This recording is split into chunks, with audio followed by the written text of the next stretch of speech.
Well, hello, everybody, and welcome to the Astrology Hub podcast. My name is Amanda Walsh. I'm the founder of Astrology Hub.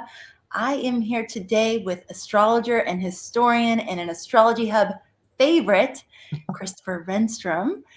Yay! And we are now officially less than 1 week away from the Cosmic Calendar course, which we're going to talk about here in just a second. Today, we're covering a lot of different things, some really cool topics. So we're going to be talking about the Chinese New Year celebration at the Olympics.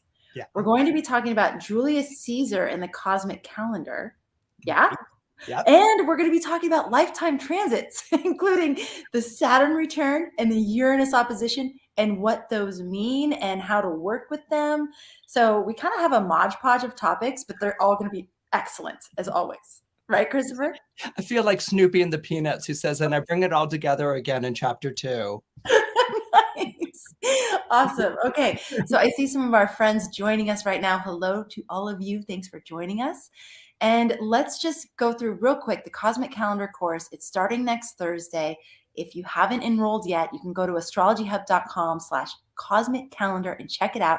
It's based on Christopher's book, and it's designed to help you understand the seasons of your life, very personal to your chart and how it maps with the movement of the stars. And it's designed to enable you to have another data source as you're planning your life. You're making big decisions. You're trying to time things. When's the right time to do this or that? When's not the right time? And so it's a very practical, hands-on application and study of how your chart maps with the movement of the skies. Yeah. What would you like to add to that, Christopher? What I love about having developed the Cosmic Calendar, which came out of, I guess I sound like years of practice, but actually came out of years of practice.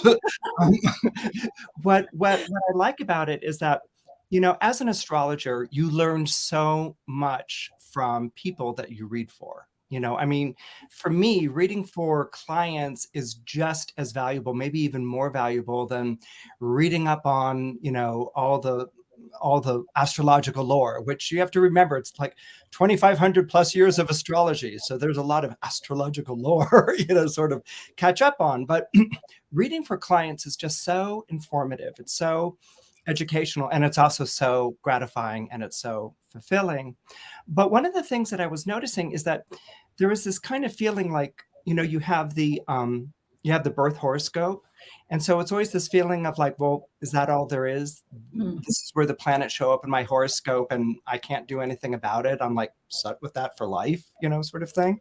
And so you'll bring in this idea of like transits, you know, you know, these planets are moving through, and transit is just what you think when you talk about taking city transit. It means crossing. Okay. And so there are these planets that are in constant motion. You might have a screenshot of the sky at the time of your birth, which is the natal chart, but the planets are in constant motion.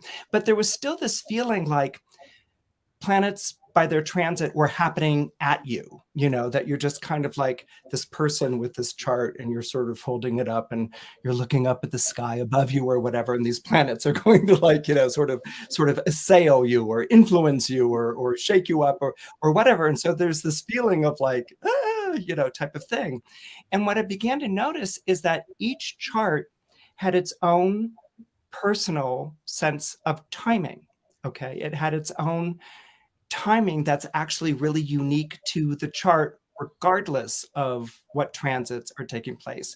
And in fact, the more that I kind of like worked with this idea, I found that if you were working with your own personal sense of timing, then you weren't being thrown off or taken as surprise or knocked over as quickly or suddenly or surprisingly by a transit, and that you could actually sort of use your chart and your own personal timing to chart your own course as you go through life and not feel so much like you're navigating the Scylla and Charybdis or all these sorts of things. So this was really personally enlightening and something that I've brought into my work over the years. And I found it to be really helpful and really effective.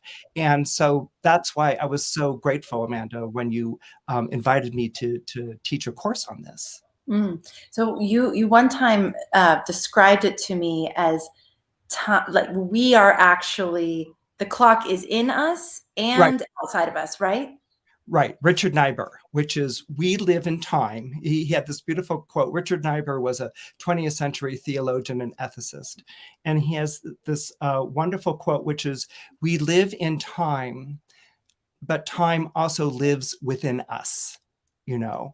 And so this idea of like living in time, we all live in time. You were born into the world, you live your life, and, you know, and etc. But also time lives inside myself, which at first is kind of like, okay, is that like a biological clock thing or whatever? But actually it's more psychic and it's more spiritual, that there is this feeling of time living within you yourself. And the chart is actually a reflection of that. And that's something that I found to be very helpful and also kind of empowering in a way. You know, this idea of like time is living within me. And so I need to discover what my own sense of time is, Mm. because my sense of time is not going to be the same as Amanda's or as Jamie, so or as anyone else. You know, you might be, you know, you might peak early in your life, or you might be a late bloomer in your life. You might go through long plateaus in your life, or you might have things happen very staccato and very quickly. And so, you know, I think we're all sort of used to the idea of like having a nocturnal personality, like I come to life at night, or I'm more of a daytime person. But there's also sort of seasonal. There is absolutely a seasonal quality to that. And again, we're used to thinking of the four seasons of the year, but that adjusts per person. You know, that notion of when I'm in season, out of season. These are things that you'll be learning in the course, and I think they really help to complement and supplement the astrological chart. It's interesting because what it sounds to me is that this will give us permission to really surrender and embrace the quote unquote season that we're in. Hmm. Hmm. Because so our society, our culture, it's basically you always need to be in summer. Like Right. you always need to be, or spring, you know, you always need to be fertile and producing and energized. And it's hard to surrender to winter or fall and really embrace those for the gifts that they offer, which they offer gifts. They're just very different than the Hmm. gifts that you get in those other seasons. So this sounds like it's we're getting permission to actually really use the gifts of each of the phases of our lives and be okay being in those phases too, just embracing them. Yeah, you might be a winter person. So what do you do in the summer? You might be a summer person. What happens to you in the winter? Mhm. It's that particular to each chart, you know, and it gets into you know, we'll begin to describe not only just the timing, but also the temperament, the point of view. You know, how do you relate if you're a winter person and you're moving into a spring season?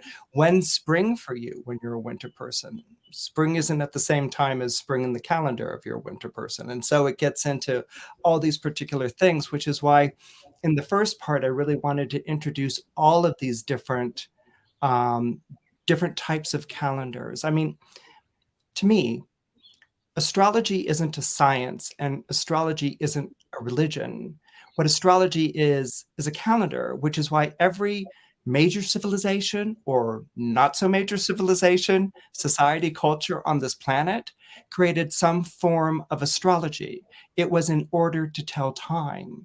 So it wasn't about, you know, genuflecting to the gods or appeasing, you know, invisible fates and spirits.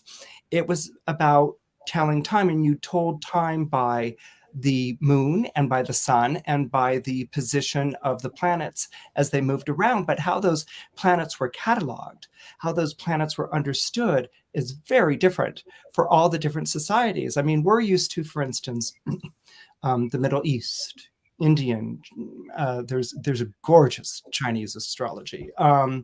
Mesoamerican. We're used to these sort of civilizations that had set up observatories and but Stonehenge, you know, out there in England somewhere, or, you know, all these other places. But it wasn't just exclusive to that.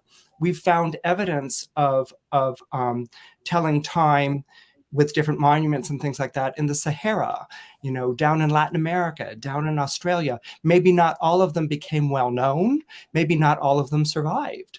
And maybe there are excavations that are waiting to be done, and writings or carvings that are waiting to be interpreted. I mean, we really cannot assume that we know everything about astrology and the history of astrology. And what's kind of exciting about some of recent archaeological discoveries is that we're seeing that different societies were timing things. Well, if they were timing things, they were probably also assigning their idea of properties to the planets or the different types of seasons, and what that would mean. And so I think we need to be open and actually rather excited about that and what might emerge, what's yet to emerge. A question for you, Christopher, from Awakened Eyes. Mm-hmm. Wondering, will this help guide us even if we don't know how to read our chart, but are aware of the houses, what they mean, and where our planets sit, just get lost in conjunctions and aspects? Right. This is designed, I mean, I have a personal mission in life, okay, which is to make astrology accessible, okay? I love astrology. Everyone I meet loves astrology. I mean, and we've all had that experience of the astrological conversation where it's like, okay, tell me about Gemini, so like that. And so, you're talking about Gemini and things like this. But then sometimes astrologers will go sort of into the weeds a little bit with it's like, well, and then there's Mercury, and Mercury is forming a conjunction to this. And there's a hard angle here, and maybe it's a sesquiquadrate to whatever. And you can just watch the eyes glaze over. Okay. You can watch the person like, sorry, I asked, and how do I back out of this conversation? And the astrologers will go on and lay it on thick. It's almost like Baroque architecture or something like this. And the person's like feeling smaller and smaller and like, sorry, I asked. Or, Betty, hi.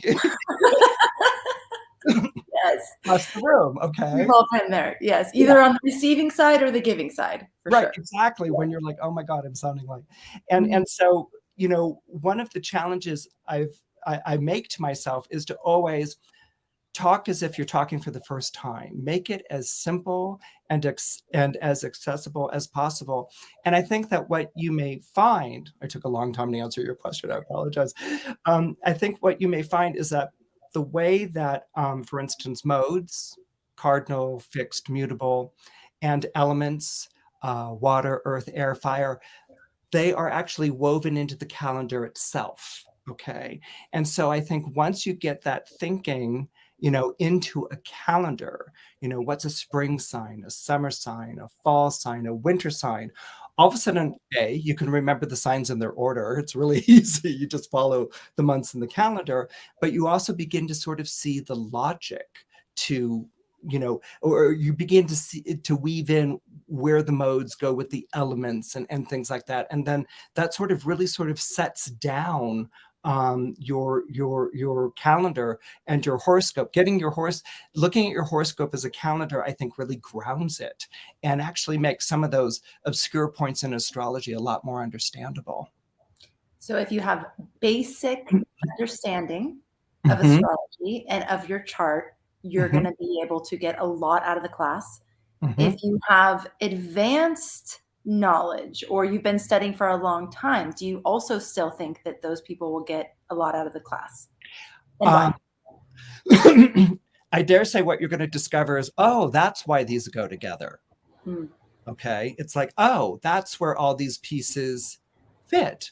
Wow. Okay. Like I get it. I get what the thinking was behind this. And, I have a tendency to, beat points until they're like dead on the ground or whatever. But the thing is, by returning to this idea of a calendar, you're going to see the logic and the thinking that was going on behind all of this. And I think it's something that you're really going to appreciate on one. The other thing is, excuse me for clearing my throat so much. The other thing is that I think you'll also enjoy the techniques.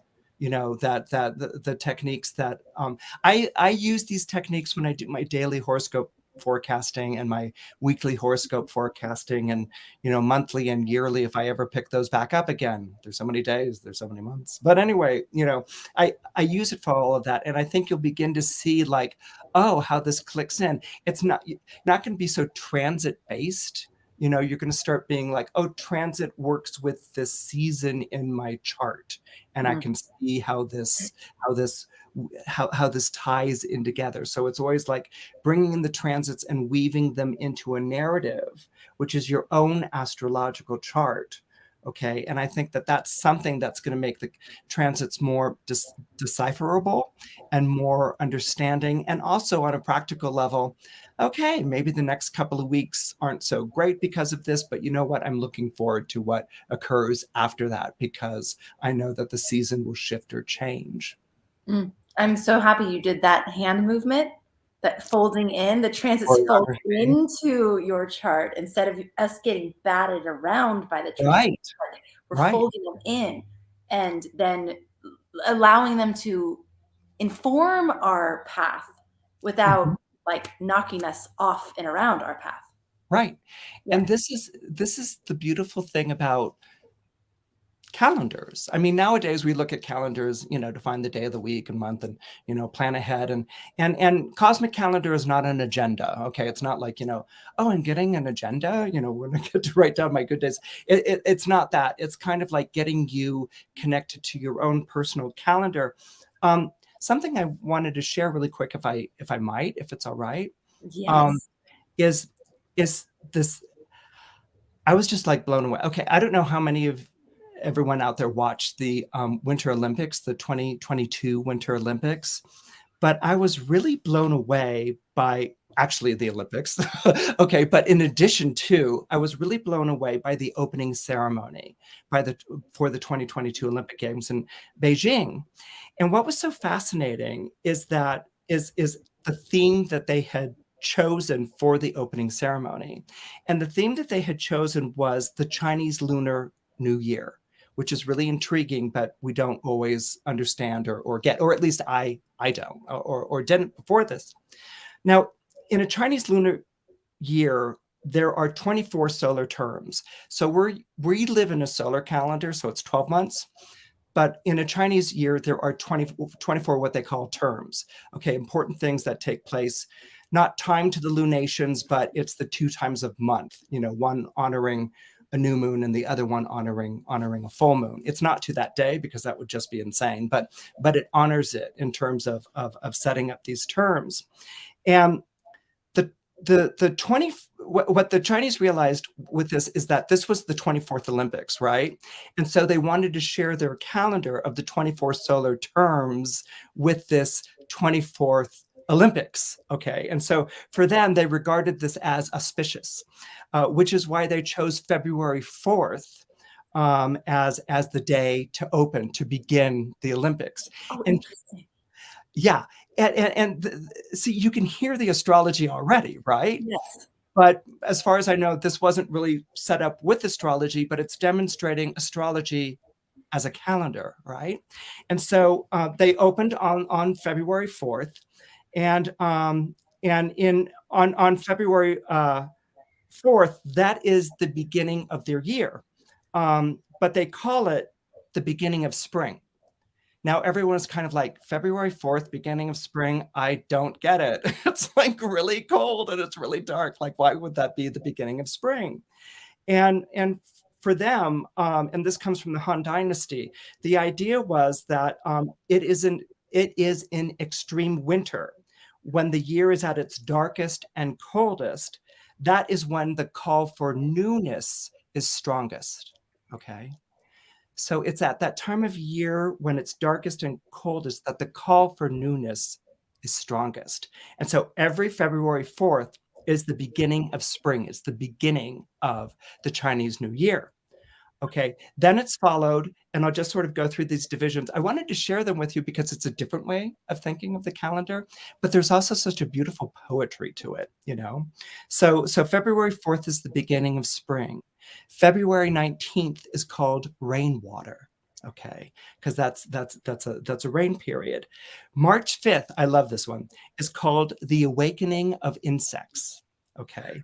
And March 5th is known as the awakening of insects because that's when thunder begins and hibernating insects wake up. They just sort of like wake up. Okay. And so this is associated to March 5th. March 20th, they recognize the equinoxes and solstices. On March 20th is the spring equinox, which is equal day, equal night. Then April 4th is known as pure brightness. And this is the time of year when it's clear and bright and weather is starting to become warmer.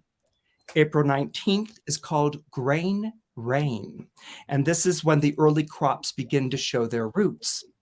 If you sort of listen to this, you can almost hear the zodiac signs in the background, beginning to emerge here. May 5th in the Chinese calendar is the beginning of summer. You know how the beginning of spring begins almost like a month or whatever early. The beginning of summer is almost a month early. That's in tribute to the lunar calendar. And so May 5th is the beginning of summer. May 21st is grain buds. This is when the crops begin to become plump, but they aren't yet ripe. And I just love that. It's like it's you're beginning to see growth. But it's not yet ripe. You don't pick it yet. Okay, and that's May 21st. June 6th is called grain in ear, and that's when the wheat becomes ripe and summer planting starts. June 21st, summer solstice. That's the longest day, shortest night.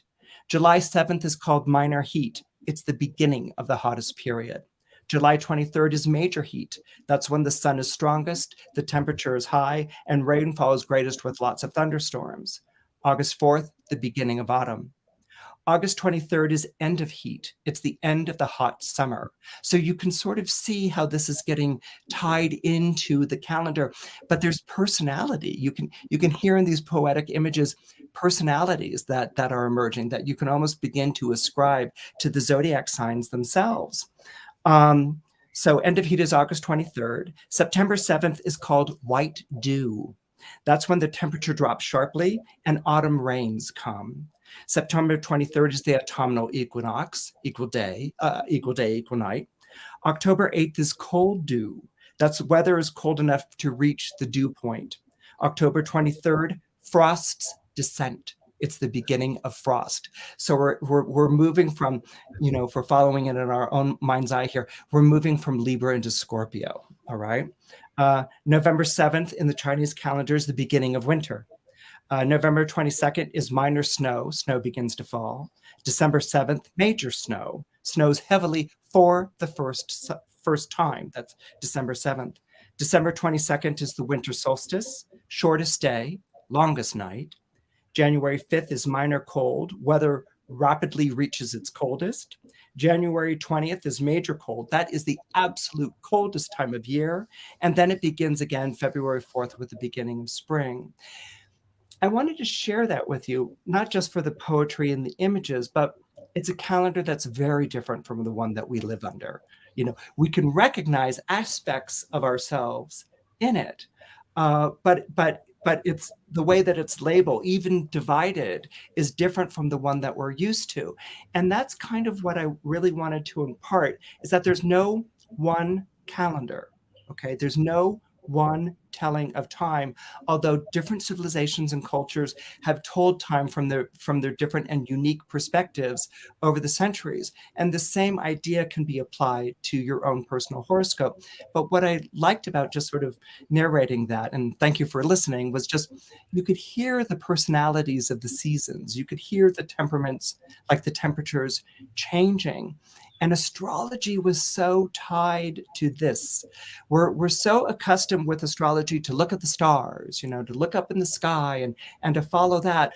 But not always do we put equal emphasis on what's happening on Earth below, literally, and here with the character of the changing seasons, you could sort of see where the psychological types could emerge, like how spring could be very like buoyant and like early shoots, but I'm not quite ripe yet, where summer can be very hot, where fall can be, the beginning of chill, and then winter is cold and dark. And when you think of the signs in terms of where they're collected into those seasons, you can really follow the story of their temperaments and then begin to not only identify the different temperaments, but also even to remember them. Mm-hmm. God, the other thing that is so clear in that calendar is how connected they are to nature. Yeah. There's this reverent observation that had to have taken place for them to get to that, to all those definitions and terms. It felt so reverent. It felt so honoring of the natural cycle. Yeah. And it's just beautiful. It's like, Yeah. wow, I love it so much. Thank you for that. You're Mhm. always bringing us some amazing new things that I don't know about you all, but I've never heard that before. So it's delightful. Okay, so we have that. First of all, if you're interested in joining the course, I just want to make sure you know what the link is. It's astrologyhub.com/cosmic calendar.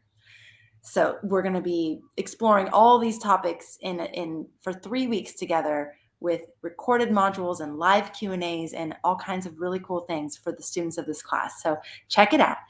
And let's talk about Julius Caesar and the cosmic calendar. My daughter's been talking about Caesar so much lately because they're doing that in their studies right now. So Right. she's talking about Julius Caesar and all these amazing facts about Okay. him. Julius Caesar was the first lover of Cleopatra, and Augustus Caesar was the second. Okay, and both gentlemen really had their lives turned around by their stay in Egypt. But where Julius Caesar is so important to us as astrologers is that Western astrology really begins or is rooted in Julius Caesar. In 46 BC, Julius Caesar changed the world, not a little bit and not incrementally, just absolutely. He changed the world, and he changed the world in 46 BC. How and why? Well, it's not a battlefield. It's not a great conquest. It's not a great oratory or speech that he gives. He doesn't predict that there's going to be an eclipse and it takes place and he, is bathed in light and glory or anything like that. Or shadow, rather, because I brought up eclipse. But anyway, what it stems from is that he was invited to a dinner party on Cleopatra's barge. Okay. And evidently Cleopatra's barge, it's kind of like a modern day yacht, was a big deal. In Shakespeare's Antony and Cleopatra, it's described with great detail, this marvelous barge. And so she's having this dinner party on a barge, and he finds himself sitting next to her court astronomer, Sosigenes. Okay. And he's like a very wise man, and he's like a court astronomer. Actually, it would have been referred to at that time as being a court astrologer. Anyway, the two men get talking about calendars, and Julius Caesar gets so engrossed in the conversation that it's noted that it went through the night, that there was no interrupting him. Like Cleopatra comes up and, Jules, it's time for bed or whatever. And he's like, he's not listening. He's engrossed in this conversation about calendars. And what he's sharing with Sosigenes is that the Roman calendar had been a mess for decades. It was based on the moon. So intercalary months needed to be added every 8 years for a lunar calendar to line up with the seasons. You sort of heard an example of that briefly before when we were talking about the Chinese lunar calendar. Now, lunar calendars, just so everybody knows, were commonplace in the Mediterranean. Everyone had a lunar calendar. However, the problem that Julius Caesar was having is that the Roman priests who were in charge of the calendar were adding and subtracting months according to the politicians that they favored who were in office. Okay, so if the Roman priests were being paid off by politicians, they would simply extend their term according to the calendar, because no one else was keeping track of the calendar. It was in charge of the Roman priests. And then if politicians were elected that they didn't like, they would be like, oh, after a month, like, your term's over, or maybe or after 8 months, your term's over. And everyone believed it. And the guy was like, wait, no, I just, like, sorry, over, next. Okay, so they were like playing around. You not only did you have to add months for these 8-year periods, but you had Roman priests who were playing around with it and getting away with murder. But what was also happening during this time is that it was wreaking havoc on shipping, on commerce, and the thing that Julius Caesar was most absorbed in, tax collection. Okay, like tax collection had been thrown completely off, and nobody really knew what the Roman calendar year was. Sisygenes suggested in their dinner party switching over to the Egyptian calendar, which was solar based. Okay. And Caesar was like, oh, tell me more about it. And Sisygenes like, glad you asked. So he says, centuries earlier, we Egyptians had calculated that it took the sun 365 1/4 days to return to where it was at the spring equinox. And that's another thing for us to keep in mind. The new year in the Mediterranean at this period of time was associated with the spring equinox and not the winter equinox, which is where we celebrate our New Year's. At this time, New Year's is the spring equinox. And so they had calculated that the sun takes 365 1/4 days to come back to where it was at the spring equinox. So Sisygenes demonstrated to Caesar that by dividing the year into 12 months, okay, 1 month of 30 days alternates with 1 month of 31 days, which alternates with 1 month of 30 days, 31, etc. Okay, he could create a consistent year of 366 days. Then what you do is, Sisygenes said, then what you do is that you reduce February by 1 more day to sync the calendar to the sun. That way, instead of adding or subtracting an entire month every 8 years, which is what the Roman priests were doing, all Caesar had to do was add 1 day to February once every 4 years. You might already recognize leap day and leap year there. So Caesar loved it. His eyes just got it, and he's like, we're doing it tomorrow. Like we're going ahead with this. This is what we're going to do. And so that was the origin, not only of the leap year, but it's also the origin of the Julian calendar, named after Julius Caesar, of course. And that's the origin of the Julian calendar. And it became the standardized timekeeping throughout the Roman Empire. They all made the switch from a lunar to a solar-based calendar. That's why sundials and obelisks, maybe you've seen obelisks around Washington, D.C. and in museums, and sundials in gardens. Well, sundials and obelisks are both of Egyptian origin, okay, because they're showing the shadowing of the sun. And so this became all the rage among Roman citizens.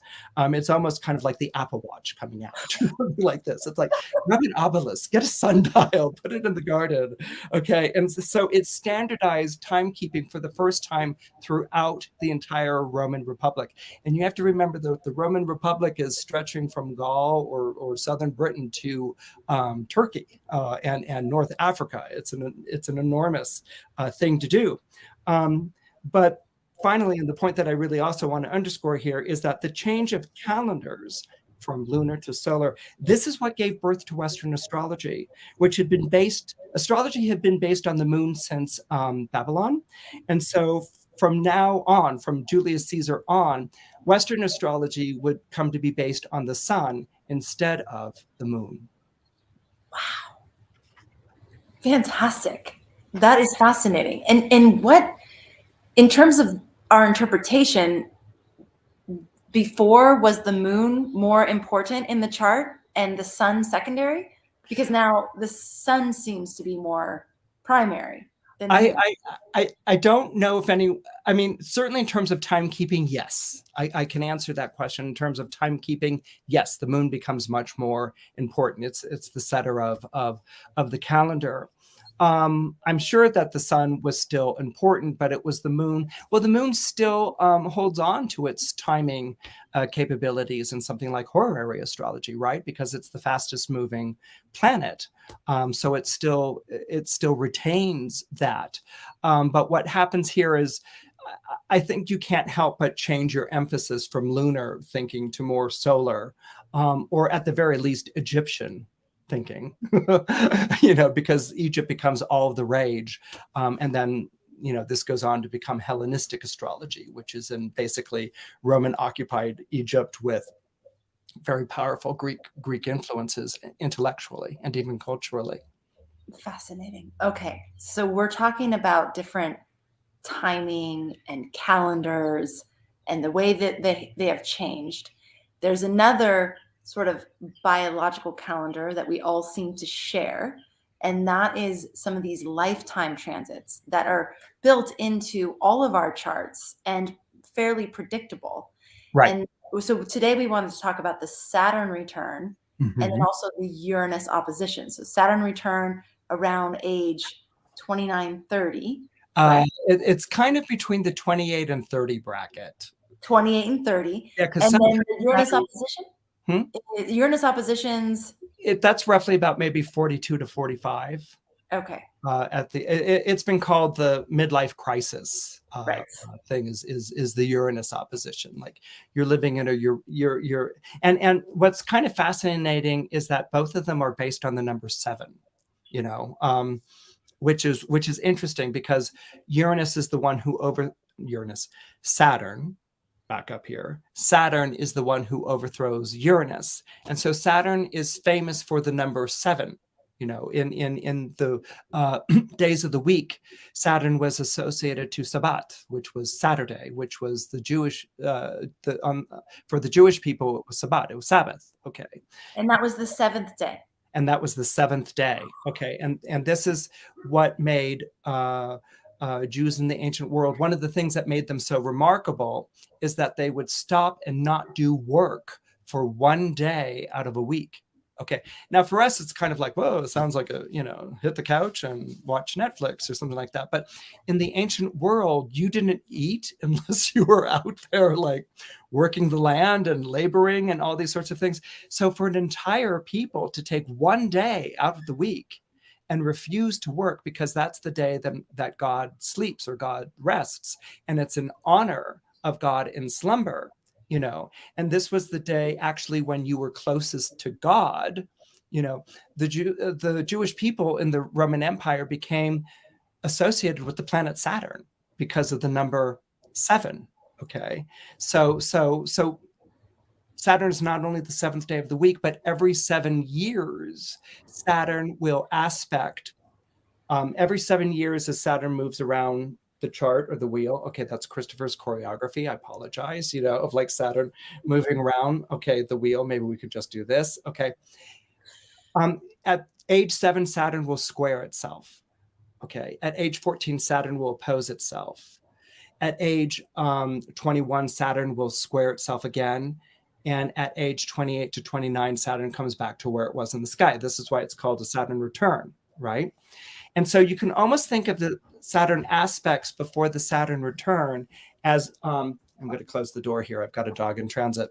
You can almost think of the Saturn aspects before the Saturn return as midterms. Okay, you take a midterm exam. Actually, I have to close this door because the dog is 125 pounds and it will like enter when it wants to. Okay, so you can think of a Saturn square, Saturn opposition, Saturn square coming back again as a midterm. Okay, so that your Saturn return 28 to 30 is your final. Okay, this is or for those of you, your dissertation. Okay, this is when it all gets added up under a line of summation. All right. Now, the first Saturn return in ancient society has a different importance than for us. Okay, and in the ancient world, you didn't have long lifespans. I mean, Noah did, and Enoch and other people, but you usually did not have a long lifespan. It was like maybe 30s to maybe early 40s. Okay, and so the Saturn return was seen as you oldness, you being wizened and old and experienced and these sorts of things. Nowadays, it's seen more as a rite of passage. Okay, that the Saturn return 28 to 30 is when you make the transition from a young adult to an adult. Okay, and that takes place during the Saturn return. And again, every 7 years, particularly you can time this if Saturn is really prominent in your chart. Every 7 years, you would have come up against some sort of obstacle or test, because that's what Saturn is the planet of. It's obstacles and tests, trials and tribulations. And these can be associated to different things that took place in your life. And you can, if you've got Saturn really strong, you can honestly time it for those 7 years. So when Saturn comes back to the Saturn return, it spent sort of 7 years like knocking the tires of the car and things like that. So when it completes its Saturn return, more often than not, what it will do is kind of raise everything to the ground. And I'm using the word raise, R-A-Z-E. It will level everything. And so it's a collapse of all of these things that I thought would last forever, or what I would believe, or, instead of this wonderful launch forward in the world, I'm like experiencing a breakdown in relationships, job crisis, economic crisis, things like this. And so, and so this is where Saturn got its reputation for like, oh my God, the bummer planet, the wet blanket planet, spoiler, ruins all my fun, and things like that. But what Saturn is actually doing in its first Saturn return is asking a question. And the question that it's asking is, what am I going to be when I grow up? That's basically the question of the first Saturn return. All right. And, at the time when I was starting to practice astrology, what was happening a lot during those years of 28 to 30 is that this is the time when people were really marrying and starting families. Now it seems to be a little bit later, I think, but that was something that was like a big kind of thing that was taking place, or they were, going off on their own and really sort of hitting obstacles and delays and problems. What Saturn does is that we have to always remember Saturn is a teacher and not a tyrant. Saturn is a builder and not a destroyer, all right? But in order to teach, Saturn has to get you to unlearn, okay, things that aren't working for you anymore. And if you've ever taught a class or a group of people or whatever, they like you for the first few days, okay, or whatever. And then after that, it's like, it's like, what was my homework, or get off my case, or, I'm not getting this, or, you're dealing with all the things that they're bringing to learning, which can be resistant. Sometimes you get like the happy students, like, I can't wait to learn, but a lot of times it's like, you're dragging them forward, and you're dealing with actually real defensiveness about having to learn in a way that they're used to learning. This is what Saturn, the experience of that first Saturn return can be, and so it has to almost like teach you how to unlearn these bad habits. I don't necessarily call them bad habits, but unlearn ways of understanding that might not be serving you now. They're not going to serve you as you go from a young adult into adult. Okay. And so there's that unlearning period, which can be the first part of the Saturn return. Saturn's there for 2.5 years. And then the second part, the second year, let's say that of the Saturn return, is the beginning to get it and learning type of thing. It's just like that feeling of destruction. In order for Saturn to build, it has to level everything first. It has to remove away the rotted wood. It has to clear out a foundation, set up a foundation so that it can build on that. And so again, that Saturn return can feel like I'm losing the things that really matter to me in life. And you may be losing the things that are I went through a hellacious first Saturn return. It was awful. I would never wish that on anyone, especially myself, and I had to live through it. But, but it was very, very difficult, and it can be unrelenting in its harshness and in how difficult it can be. But what it's doing is that it is laying the groundwork for the next part of your life that you're going to be building for yourself. It's giving you an opportunity to get rid of the things that are no longer serving you.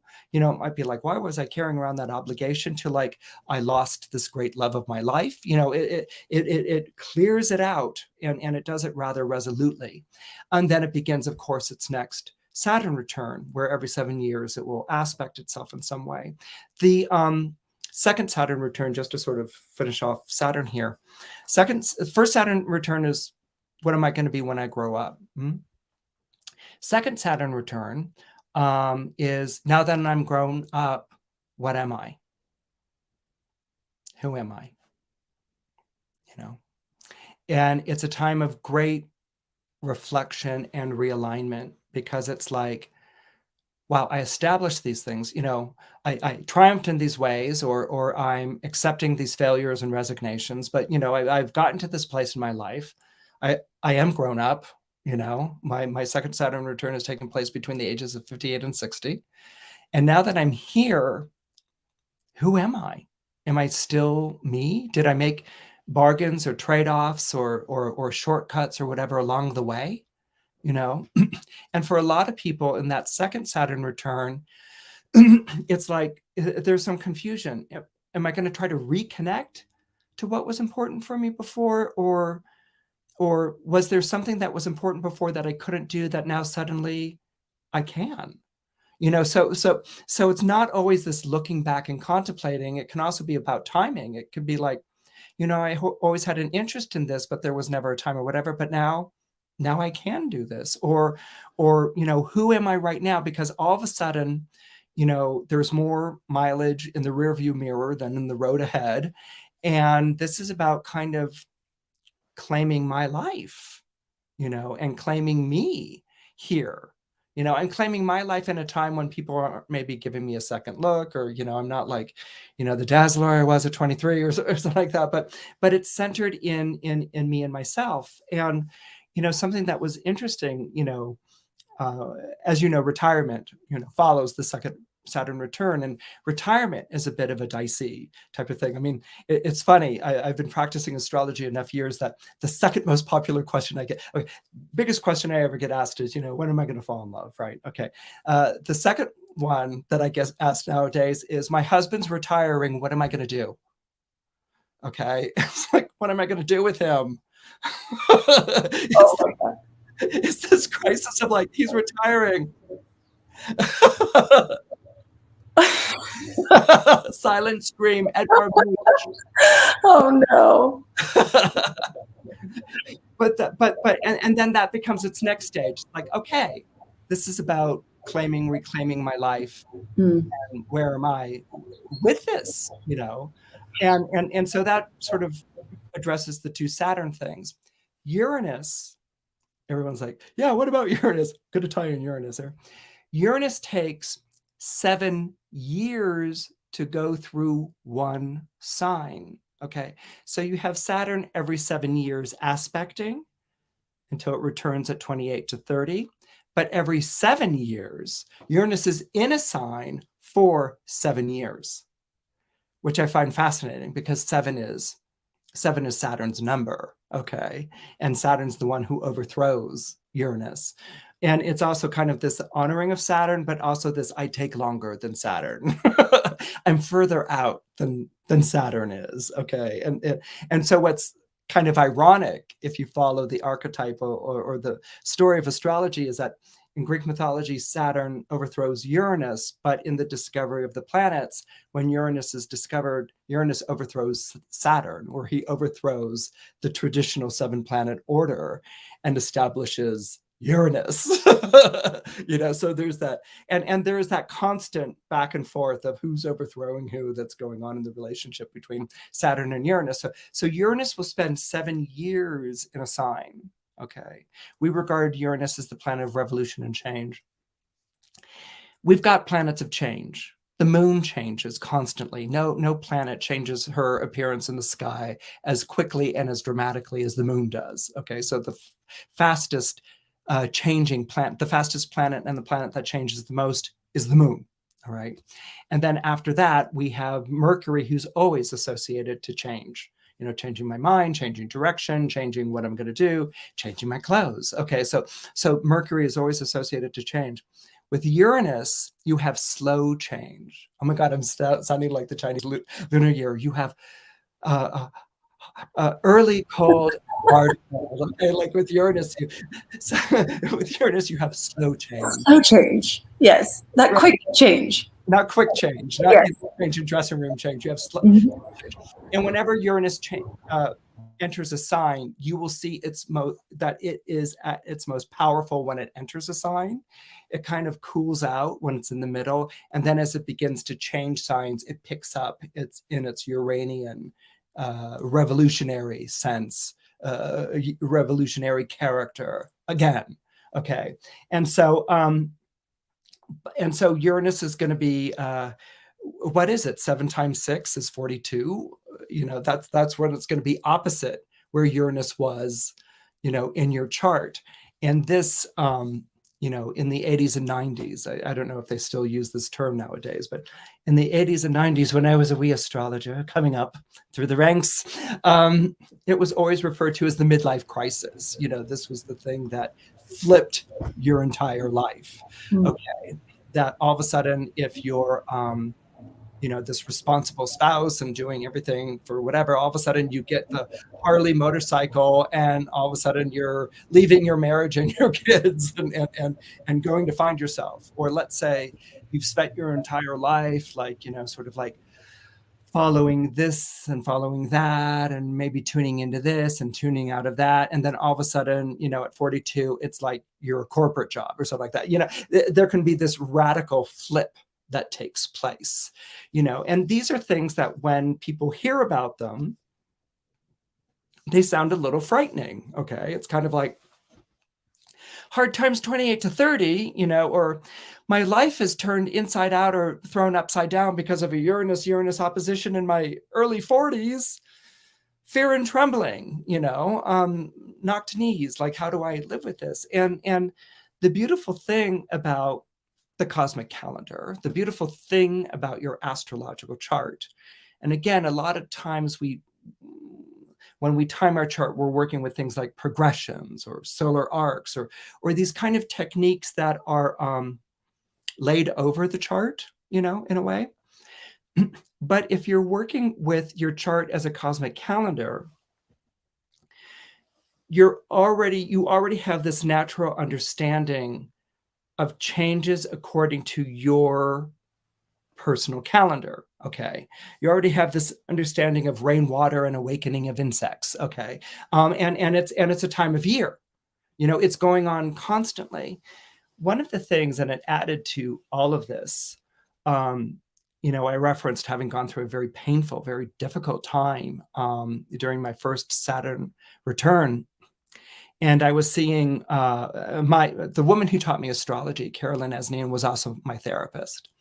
And this was at a time when astrology and therapy were very much entwined with one another. That was actually the practice, and she would say to me, it's not always going to be this bad. Okay. And I was like, well, I guess, maybe one day it gets better or whatever. But right now it's like, it's a struggle. It's very painful. It's very, very, very hard. And she's like, watch yourself during the day. You're not like this every moment of the day. Okay. Watch yourself during a week. You're not like this throughout the entire week. You might say, well, this has been the story of my life, or I've been going through this for months or whatever. But if you really break it down, you'll notice that there are times of day or times of week or times of month when it's not as bad. It's not as pressured, or you're not being ground under the heel of what you're going through. And that changed my perspective of time, because it was true. I mean, I wasn't, 24/7. I mean, there was some times where it actually lightened up, and I began to sort of like see things with like the sun, you start with the moon, but then also the sun changing. But then there was almost a regularity to where the sun was. And I was like, this is kind of a rhythm that's taking place within the chart itself. So I wanted to share that with you. I mean, another image that I want to share, it's actually a memory, is that when I was starting out in New York, I was the king of basement apartments. Like if there was a basement apartment that hadn't been lived in yet, I found it. Okay. It's like, and my friends would always be like, wow, darker than the previous one. Like, always like this. And I got to, places where I got some sun. That happened over time. This mountain goat did climb. Okay. But there was a period of time where it was all dark basement apartments. But there was this one basement apartment at 2 o'clock in the afternoon, like clockwork almost. The sun would come down through the alleyway and it would illuminate the apartment. Okay. And it would illuminate the apartment for maybe 25 minutes to 40 minutes. Okay. And you didn't have to have lights on or whatever. And then the sun would pass and it would recede. It would disappear. It would not be lit anymore. And it put me in mind of stained glass churches, the way that stained glass is built around a cathedral so that it can reflect or is illuminated at the different times of day that the sun is moving actually across the sky. It will illuminate different panels or different stories of the stained glass. And it got me thinking, I think a chart works like that. As the sun moves through the day, or the sun moves through the month, or the sun moves through the year, the different, almost like you could think of the houses or the signs as different stained glass panels that get illuminated or lit, and it could be in such a way to point the way or to show you things, or it could be in such a way as to alleviate certain, if you're going through a difficult time, or if you're living with difficult aspects in your chart. You don't have to wait for a progressed planet to change that. The sun, because of the way that it moves through the year, is going to change that. That's a mic drop moment right there. I feel we could just end. Like, we don't really. Bye. That's it. Goodbye. Wow, it's so beautiful the way that you just tied all that together, and the stained glass and the sun and the movement and the story of our life and the different things that are highlighted. And as we go from one story to the next, it's almost like we can drop some of that other story too, as we're focusing on new things. And when you were talking about how we don't feel the same way all day, and how your astrologer therapist pointed that out to you, which, by the way, they really should get back together again too. Astrology and therapy, I think it's like they're think married. Yeah. Yes. Yeah. Perfectly suited for each other. But that's what I say to my daughters, my 10 and my 13-year-old. It's like, it's a passing cloud. It's a passing storm. It'll be okay. It feels really intense right now, but it's not going to always feel intense. And It's such a great reminder for all of us all the time, both in our days, in our weeks, in our years. So you said this to me personally very recently. You said, it's not always going to be like this. I was like, oh, thank you. Yeah. Just hearing that. Well, and it's something that, I've also seen in the lives of people who are living with a terminal disease or a chronic condition. They don't want to hand their life over to that and just be that, And so there's this like, I had a good moment today, or I had a good couple of days, so it's not just sort of like, it's going to get better eventually or whatever, but even seeing in the heavy burden or pain or whatever you're enduring, that it doesn't always stay at that same frequency, that it is the nature of life to live, and we may not be living with all of our ideal situation. We may not be living with all the circumstances lined up just so. We might not be living with all of our faculties or our abilities or limbs or good health or finances that we had 2 years ago. Okay, but you're alive, and it's the nature of life to live. And it is the nature of astrology to connect to that. Astrology connects to that life. You're living, and that's the extraordinary thing. We are living in creative collaboration with stars that were here before we showed up. And they're going to be here long after we've left, And so we get this special time with them, which is our lives. What you're doing with the book and with this course is bringing me back to what we talked about in the beginning with the Chinese lunar terms and the different names, and how I said, wow, they're in such reverent observation of nature. Yeah. And what you're allowing us to do is be in reverent observation of our own nature and of our own shifting tides and seasons and ebbs and flows and all the different ways that we can name them. But that's what Yeah. it is. It's here's an awareness, here's a tool to enable more awareness of your personal rhythm. You could even we could even play and name them beautifully, Right. like they do in the Chinese New Year. It's Right. we could name them and have our own phases and terms and poetry associated with them. It would be a beautiful exercise. I mean, just to go through your personal year and come up with 24 terms. Okay, Oh, each signaling, it doesn't have to be timed to a new moon, full moon, but each signaling that you have a new and a full, and just to go through and name your personal, times of year that way. What would you call it for oh, that's yourself? so fun. That is Yeah. really fun. At Astrology Hub, we no longer have meetings that are just like meeting, like team meeting, project meeting. It's like the shebang or the bonanza or it changes the whole energy of the thing when you give it a name that Yeah. it has a frequency.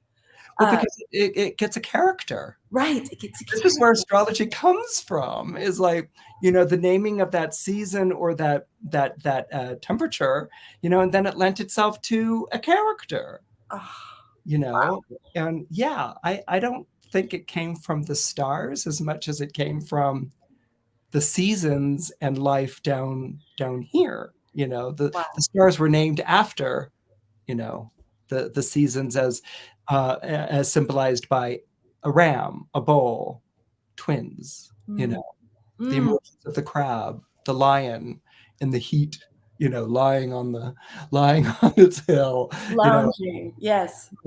followed by the maiden and the crops and harvests, which are very much connected to that time of year. So astrology is coming from that, and it's why I wanted to share that lunar calendar. It gets it back into Earth and life here on Earth in conjunction with the stars. And it's less about the stars, bringing bad influence, but, okay, we might be going through cold rain followed by hard rain. This might be, or something I was noticing, earlier was Ecclesiastes.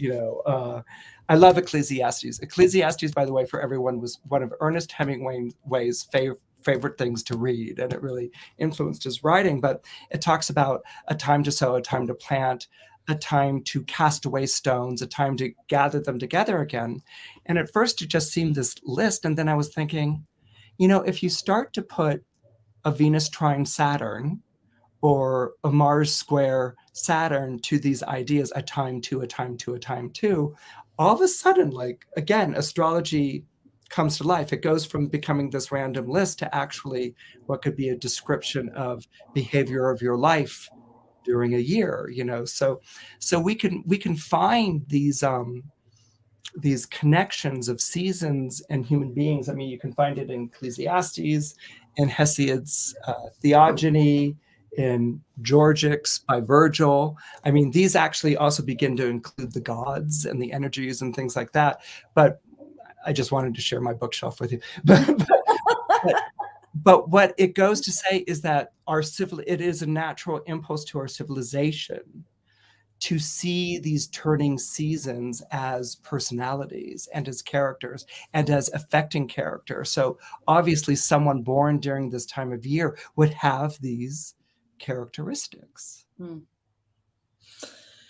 Brilliant as always, Christopher. Thank you so much. And I think I've been saying it wrong. I've been saying the Chinese New Year because you were talking about the Chinese New Year and the Olympics, but it's the lunar. The Lunar New Year. The Yeah. Lunar New Year. It's not Yeah. just in China. So excuse me for that.